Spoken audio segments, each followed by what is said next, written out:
ధర్మస్థల ప్రచారం అయితే పెద్ద ఎత్తున జరిగింది. కమ్యూనిస్ట్ నాయకులైతే వెంటనే ఆ పాలక మండలిని అరెస్ట్ చేసి జైల్లో పెట్టేయండి అని చెప్పారు. 500 మందిని చంపేశారు, అత్యాచారాలు చేశారు. కానీ ఇంతవరకు అక్కడ ఉన్నది కాంగ్రెస్ ప్రభుత్వమే.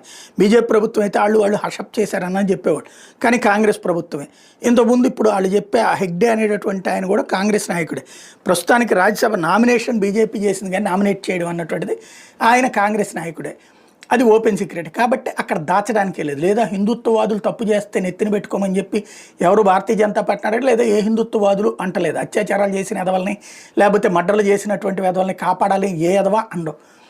కొంతమంది ఎవరైతే స్వామీజీల ముసుగులో తప్పుడు పనులు చేస్తే వాళ్ళు తప్పుడు చేశాడని అన్నారు తప్పించి, అదేదో మూర్ఖపు భక్తులు తప్పించి మిగతా హిందూ సమాజం వాళ్ళ మీద యాక్షనే తీసుకోమంది. నిత్యానంద స్వామిదైనా లేకపోతే కనుక ఆశారాం బాపూజీ ఇష్యూనైనా అవి ఓపెన్ సమాజం చూసింది, ప్రపంచం చూసింది.